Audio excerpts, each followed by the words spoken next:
Who is the observer inside your mind? A Buddhist perspective.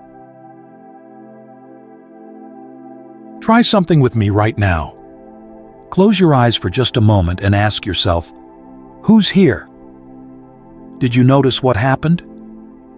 Every time you tried to find that observer, that sense of you watching everything, you only caught another thought about looking. And then something seemed to be watching that thought, like standing between two mirrors, seeing endless reflections, but never quite touching the actual you. This isn't just a mental game. For thousands of years, philosophers and mystics have wrestled with this question. Who is the one watching? Who is aware of awareness itself? And the moment you think you found the answer, you realize there's someone watching that answer. The observer keeps slipping away. For 2,600 years, Buddhism has offered a way to walk through this paradox, not by solving it intellectually, but by seeing something so clearly that the question itself transforms. And what we discover isn't just philosophical insight. It's freedom from suffering in the most immediate sense. Today, we're going to explore three paradoxes, three increasingly subtle illusions about this observer. Now, these three levels I'll describe aren't official Buddhist categories. They're a map I'm drawing based on the Buddha's teachings to make the journey clearer. Think of them as guideposts, not destinations. The real territory is what you discover for yourself. So let's begin with where most of us live most of the time. The first paradox: does I really exist? Think about your day today. When you woke up this morning, there was probably an immediate feeling that I woke up. I felt tired or refreshed. I had thoughts about the day ahead. This sense feels so natural, so obvious, that we rarely question it. Of course, there's a me here. 𝐿𝐴 built an entire philosophy on this. I think, therefore I am. This is what Buddhism calls samulha, bewilderment. Not in a judgmental way, but in the sense of being caught in a fundamental misunderstanding. In the Nakulapita Sutta, the Buddha described how an uninstructed ordinary person regards the body as, I am form, form is mine. In other teachings, this view is expressed more fully. This is mine, this I am, this is myself. Same with feelings, perceptions, thoughts, consciousness itself. Everything gets wrapped up in I and mine. There's no gap. I simply is the experience. When the body hurts, I hurt. When emotions surge, I am those emotions. It's total identification. And this makes sense, right? When you look in the mirror, you see yourself. When you feel sad, you are sad. But here's where it gets interesting. This obvious sense of I is actually the root of all our suffering. Think about it. Why does criticism sting so much? Because there's a me that feels attacked. Why do we fear aging? Because there's a you who might diminish or cease to exist. When things don't go your way, a job lost, a relationship ended, the suffering isn't just the event itself. It's the story. This happened to me. I failed. The Buddha called this attavadupadana, clinging to the idea of self. And he said this is where all our dukkha, all our suffering comes from. Now other spiritual traditions notice this too. In Advaita Vedanta, they say, yes, this ordinary I is false. But there's a deeper true self, an eternal witness watching everything. It's a beautiful teaching. The idea that beneath the changing experiences, there's something permanent, divine. They call it the Saxon, the witness. The spiritual path becomes about finding that true self. Buddhism looked at this and said something radical. No, even that is clinging. In the Brahmajala Sutta, the Buddha called the belief in an eternal soul eternalism, an extreme view to avoid. Why? Because even a true self is still creating an I to identify with. It's a more refined cage, but still a cage. Buddhism doesn't offer you a better self. It does something more unsettling. It asks you to look carefully and see if there's a self there at all. In the Anattalakkhana Sutta, the Buddha asks, "Is form the self?" Think about that. Your body constantly changes. Cells die, new ones form. You age. If this body is you, why can't you control it?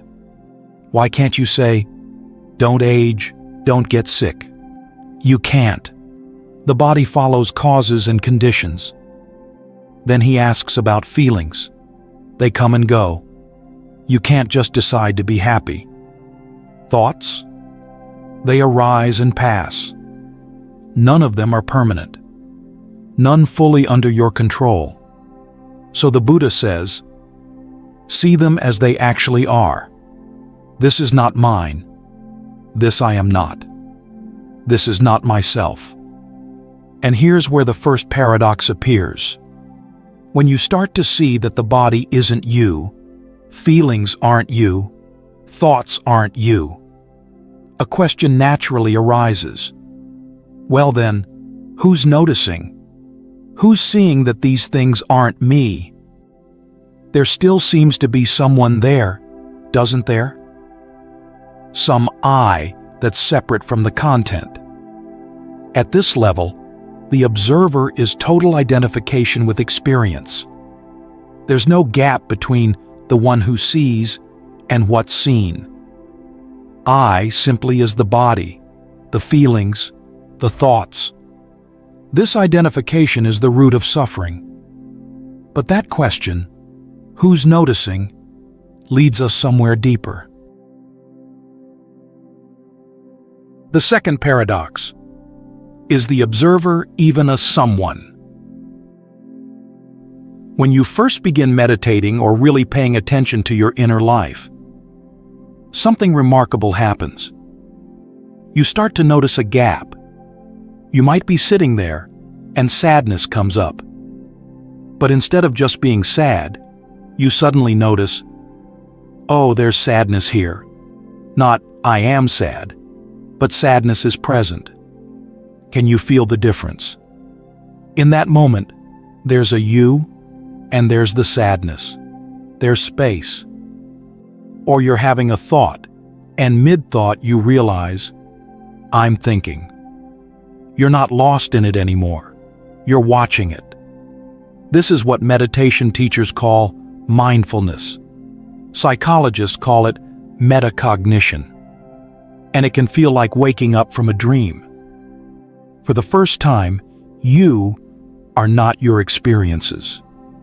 You're the space in which they appear. You're the awareness, the observer. And that observer feels stable, separate from the constantly changing content. This is liberating.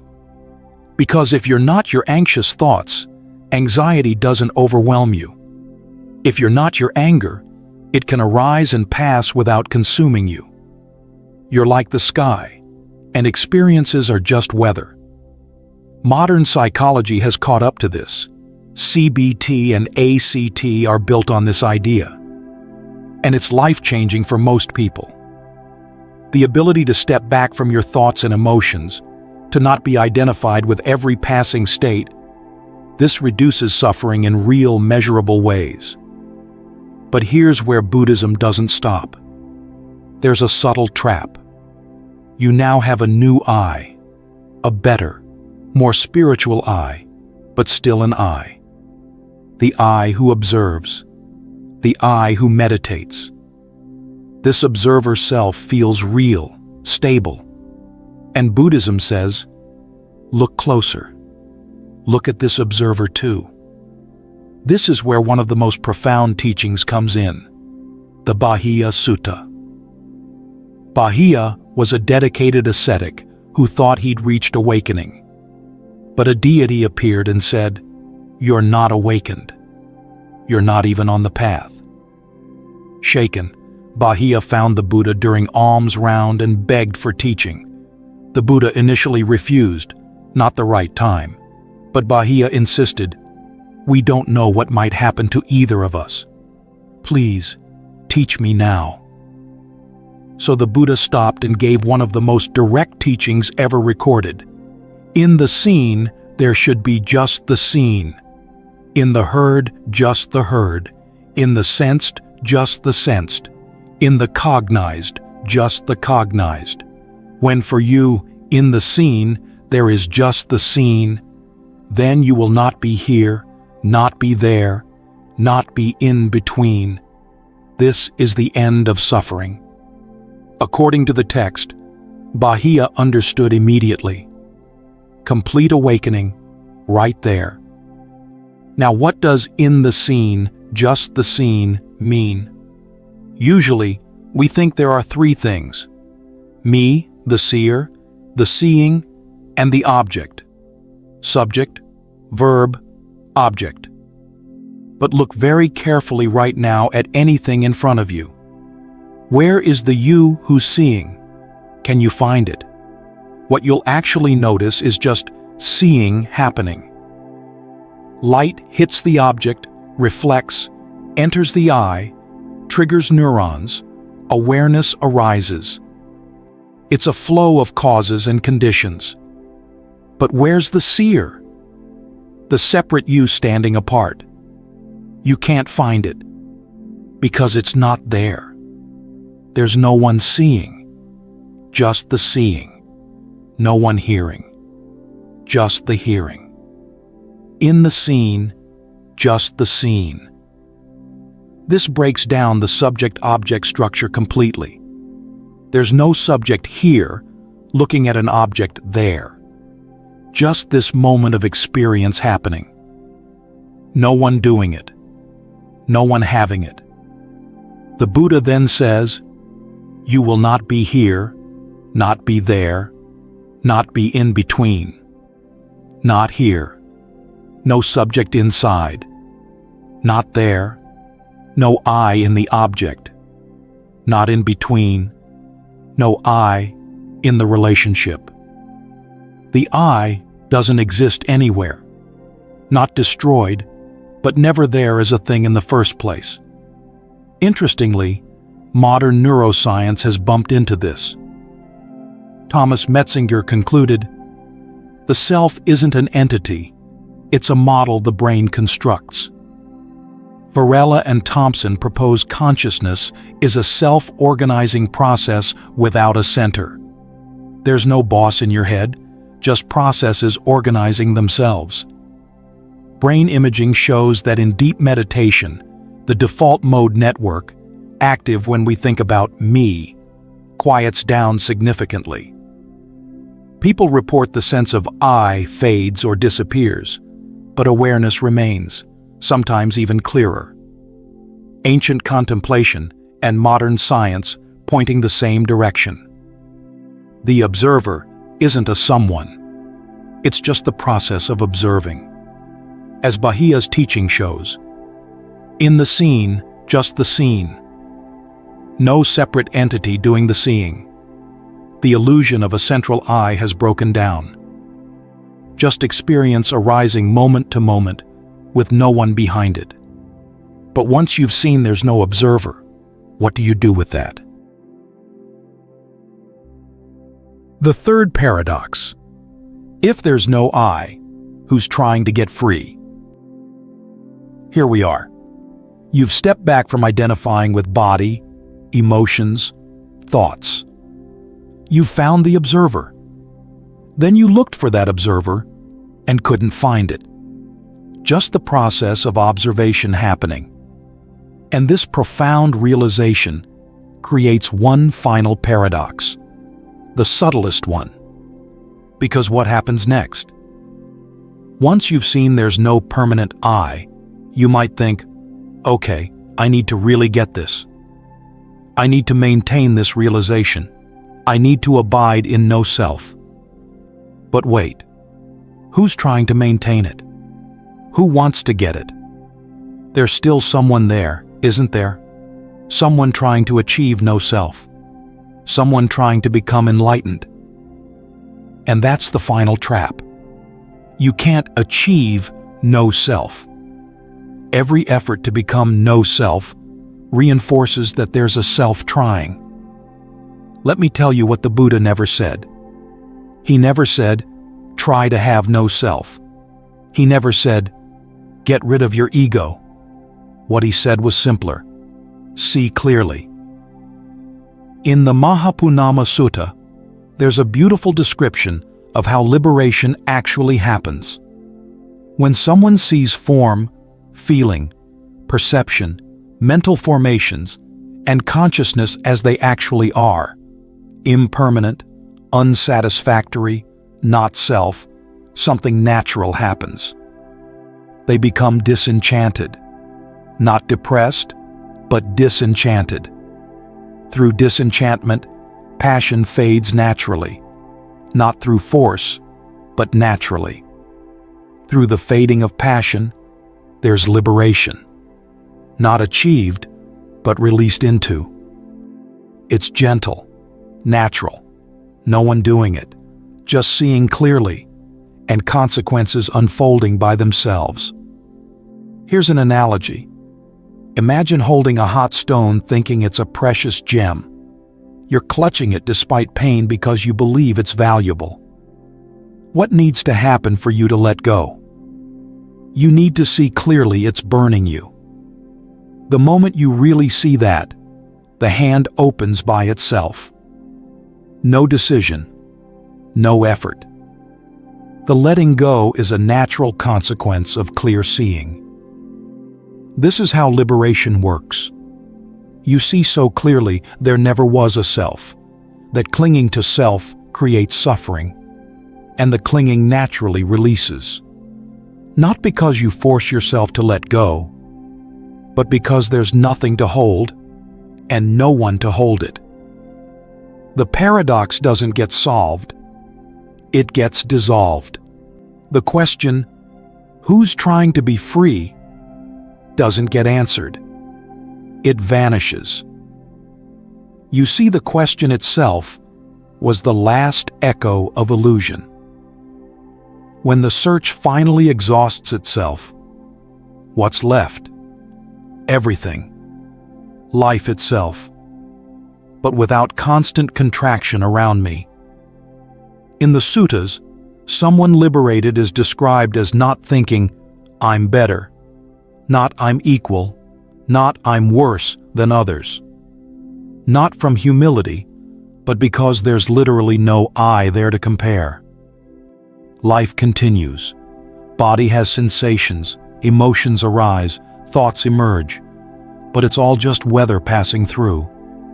Clouds across the sky, and the sky doesn't cling to clouds, doesn't resist them, doesn't call them mine. There's a chant saying, before practice, mountains are mountains. During practice, mountains aren't mountains. After awakening, mountains are mountains again. At first, total identification. Then analysis, distance. Mountains aren't really mountains. But then, full circle. Mountains are mountains. But no one making them mountains. No one standing separate. Just mountains being mountains. Just this. And what emerges naturally, not as moral achievement but simple consequence, is compassion. Because if there's no separate me, then your suffering and my suffering aren't different. Just suffering appearing. No boundary.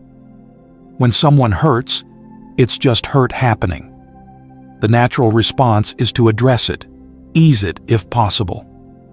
The Buddha describes this. Just as a mother would protect her only child with her life, let one cultivate a boundless heart toward all beings. Not because you should, but because when separateness drops away, love is what's left. There's no observer anymore, and no one knowing there isn't one. The question vanishes when you see it's just the final echo of illusion. No one got free. Just freedom happening. Just life living itself.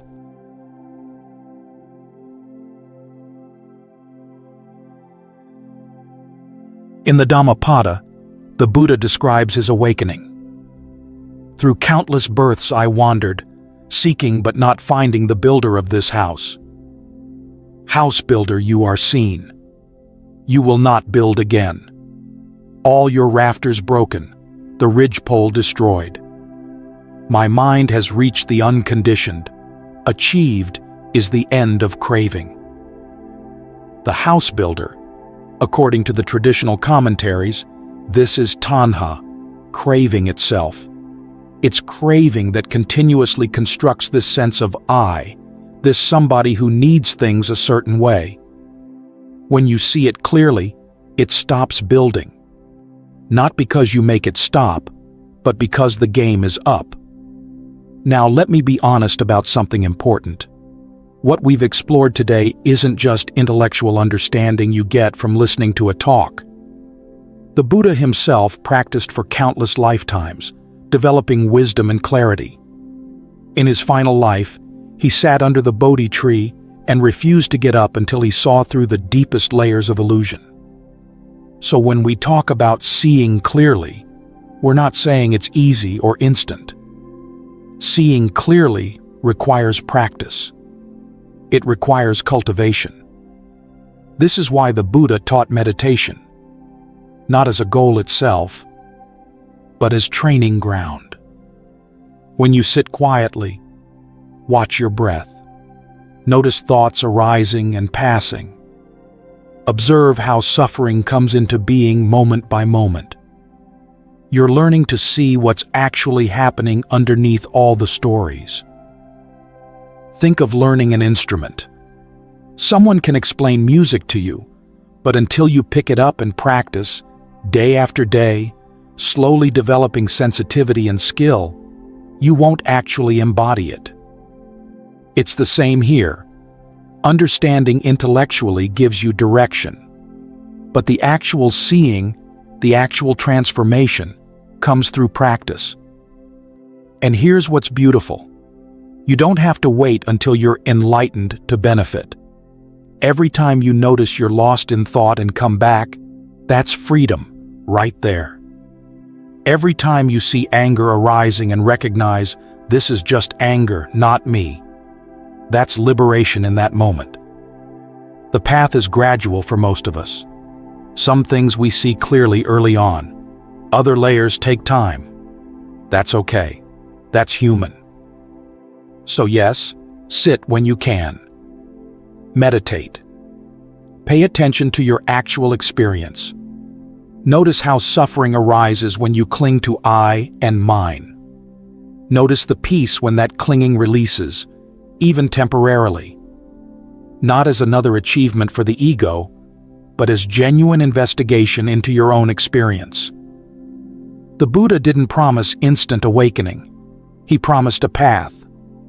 If you walk it with sincerity, with patience, with genuine dedication, you will see through the illusions that cause suffering. Maybe not today. Maybe not this year. But the direction is clear, and every step matters. Here's the paradox we live with. We can't force awakening through sheer effort. But we also can't just sit back and wait. We practice. Not to become something we're not, but to see clearly what we've always been. We cultivate awareness, not to create an awakened self, but to see through the illusion of self entirely. So this is the invitation. Begin. Or if you've already begun, continue. Sit quietly. Watch your mind. Be patient with yourself. This is the work of a lifetime, or many lifetimes. But it's also the most worthwhile work you could ever do. Because what's at stake isn't just philosophical understanding. It's freedom from suffering. Real freedom. The kind the Buddha found under that tree. The kind that's been waiting for you all along, hidden only by the stories you've been telling about who you are. The path is here. Will you walk it?